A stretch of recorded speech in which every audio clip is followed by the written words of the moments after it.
Nancy Taylor here. Welcome to video number 2 in our 10 video series, all working on your emotional health and well-being. Number 2, we are talking about your brain, and you are not your brain. Often we think I am my thoughts, I am my feelings, but I'm going to teach you the tool today to detach yourself from your emotions. Let me explain a little bit on your brain and then I'll teach you the tool. So with your brain, there is a motivational triad. This comes from in our primitive days when we were cavemen and we were working to survive. We were hunters and gatherers, and I'm teaching world history right now, and we're starting in ancient times when we were hunters and gatherers. So number 1 is our brain is hardwired for survival. So it is hardwired to seek pleasure. It is hardwired to seek food, a full belly. It wants to create more humans, pleasure. Another one is to avoid pain. We do not want to get eaten by a saber-toothed tiger. We want to avoid pain and discomfort. We also want to conserve energy because we have to survive. We will eat the food and then we will use that food for energy. So it makes sense when we don't want to get out of the bed early. Hi, Kai. It makes sense when we are seeking a dopamine hit with a treat, or we are wanting to do something that is going to hit a dopamine, like scroll on our phone instead of do the work that was on our schedule or on our calendar. It makes sense why we want to avoid embarrassment, frustration, failure. We often don't try things because we don't want to fail or be embarrassed. But what if getting better at failing and doing things scared is how you are going to get to that goal and get to that point? Understanding how your brain is hardwired, it makes sense why we do the things we do. It makes sense why we avoid things that are uncomfortable. Why, while we're pursuing a goal and going towards it, we're going to experience... Okay, you can go get a drink, bud. We're going to experience half the time of discomfort and frustration, and half the time we're going to experience the joy and the bliss and the fun stuff. We just have to plan on doing the stuff that's boring and not fun and that we're afraid of. That's part of the journey. And it's that portion of opposition where we have both of them so that we can experience this whole big spectrum of emotions, of experiences, and this life. Kai Shark Boy is what he's saying. We just had Halloween.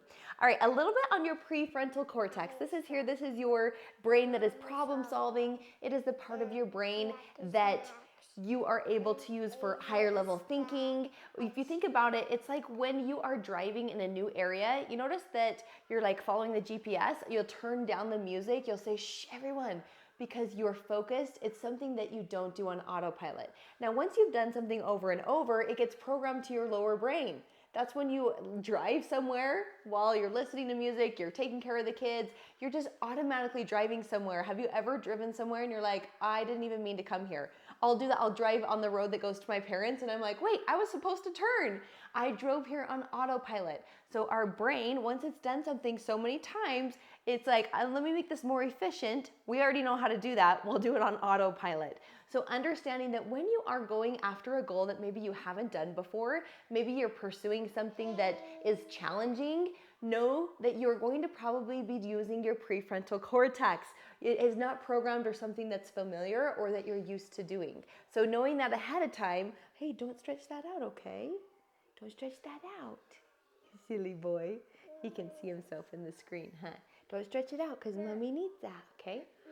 So understanding that my prefrontal cortex is not my soul or me as a human. It is this beautiful tool that I have here inside my head called my brain. I love the phrase like my brain, just using my brain, detaching yourself from your brain. There's a quote in the book, and this is a tool I'm going to teach you now. It was written by Brooke Snow. It's called Your True Identity. And she teaches you that there's a true identity and a false identity. Your true identity is when you're living in truth, you're living within your light. Your false identity is back to that big bully in your head that's telling you you're not good enough, you're not smart enough, you're never going to accomplish it. Let me read a quote to you from her book, Living in Your True Identity. It says, if you don't feel the light within you, then you simply need to turn around. Remember who you are. You are not your emotions. You are not your limiting beliefs, and you are not darkness. The true you is light and truth. The true you will shine when you face toward the sun. And the sun is spelled S-O-N, Jesus Christ. And so when I read that quote, when I do coaching, I certified in her coaching program. It's called like a creation coach. You help others with their habits and understanding their true identity. But when I went through her program, I loved the focus on not what we did wrong. We had to do 200 days of a specific habits. And the focus wasn't, oh, I missed a day. You continue to focus on, hey, I printed out the paper. Hey, I marked off 2 of the days. So it wasn't 200 consecutive days of perfection. It was, I'm intentional and I'm working towards this. So for your tool and using this to step into your true identity, as a coach, I love to see my clients' true identity. I love to see their full potential, especially when they can't see it. They're like, I don't think this is ever possible for me. I love to keep that perspective and that view of them shining and reaching that full potential. So what you can do is detach yourself from your brain. Your brain is a tool. It is a resource. It helps you think and do so many amazing things, but it is not you. It is not your soul. It is not your true identity, your light, your truth. That is going to be there within you at all times. That true identity is always there. Sometimes we just can't see it. Okay, that is the tool for today, to detach from your thoughts, detach from your emotions. They are not you. You are infinite joy, truth, light. It's all in you. I love when my yoga teacher says, the light in me sees the light in you. Namaste. Okay, we got oils going on over here, orange oils. It's beautiful. Thanks, Kai. You brought some beautiful oils. Huh. Do you want to say bye to them? I can't see them. You can't see him, huh? This is Kai. He is 3. He's my baby, huh? I love him. Say bye. He's got his blankie. Time for bed, huh? He came to get mom. It's time to go snuggle, huh?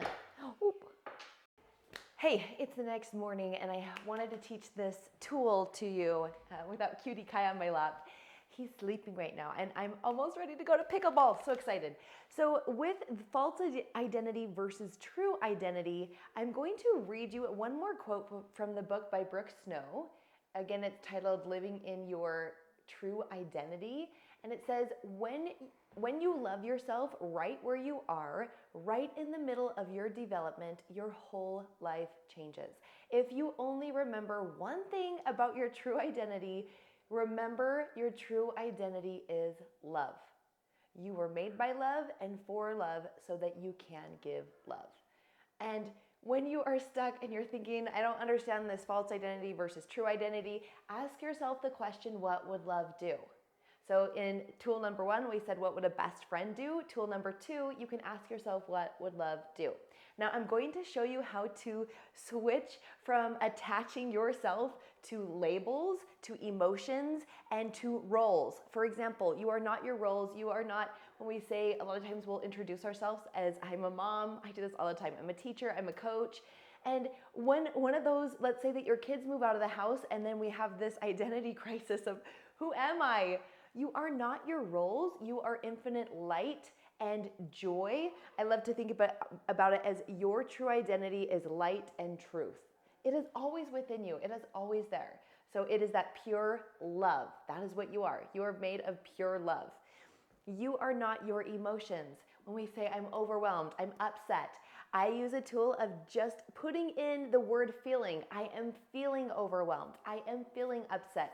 I teach this to my kids. I learned it from Brene Brown. When they say, you are so stupid, I will tell them, and they'll like try and teach their friends. Their friends are like, what? That doesn't make sense. They'll say, you are so stupid. And I'll say, someone cannot be stupid. They can do actions that are not very smart. So I'll say, so when they say you are so stupid, I'll say the sentence that could fit is, I decided to, and then what did they specifically do? I decided to hit my brother. But they are not stupid. They are not stupid as a human being. That is not who they are. They're not walking around as, hey, I'm stupid. That's not their name. They can decide to do things that are not very smart. So there's an action in between. They are doing an action that is not very smart. So I love it because then my kids, with any name calling, they're like, you can't do that. It doesn't make sense. And this last one, you are not your labels. Sometimes we'll say, like for me, I put several examples. I'm always late. Maybe it's I'm forgetful. These are labels that we put. Once we make one thing and your brain goes and finds evidence.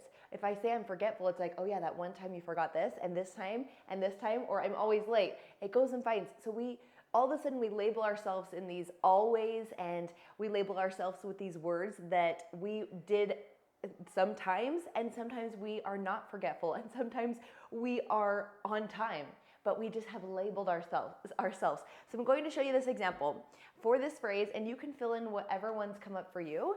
I'm always late. This is one for me. So the tool you're going to do this is a label, or it's more generalized. We put it as like an ultimatum. I'm always late.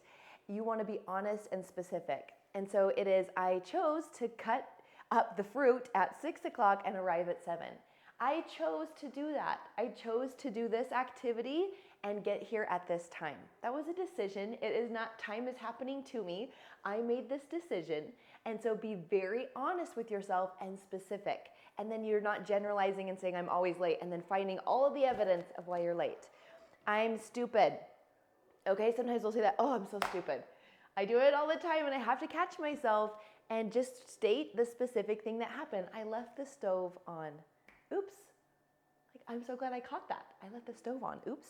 I'm forgetful. We forget something and then all of a sudden we're always forgetful, right? I'm so forgetful. And it's okay. Just notice when you do it. Notice when you're labeling yourself and when you're speaking to yourself as if you are that thing. So when I say I'm forgetful, I have to remind myself to be more specific. I forgot you had soccer practice. So maybe I'm apologizing to my child. I'm sorry, I forgot you had soccer practice. Or next time I'm going to write it down and also put an alarm in my phone. So yeah, I'm glad that I did forget that, because now I learned I need to set an alarm. Okay, that's how I learned that lesson. And that was the experience that we had to learn that. I'm busy. I hear this all the time. I'm so busy. I'm so busy. And people will say it to me and I'll actually correct them. They'll say, I know you're so busy. And I say, no, I'm choosing to spend my time in this way and we're doing this, but I don't feel busy. Like I correct them because I don't want to believe I'm busy. I don't want to believe that, because then I feel overwhelmed and stressed and rushing. And so I really don't want to label this season of life as busy and overwhelming. And so I'll say, I planned something at 1 o'clock, 3 o'clock, and 6 o'clock. It's very specific, but it detaches me from labeling myself as busy. I'm overwhelmed. So back to that tool that I teach my kids. When they're saying that, I just put an action word in between. We need another verb here. I'm feeling overwhelmed. I'm feeling stressed. I'm feeling, and we're going to go more into feelings and how to process those. But when you're thinking something like I'm struggling, a phrase that could help is I'm feeling tension in my body. I'll ask myself, where am I feeling this in my body? There's a physicality to every emotion. And so if I'm thinking I'm struggling, and I was saying this the other day, Dave was gone for several days and I was texting him, I'm struggling. And that phrase was not helpful.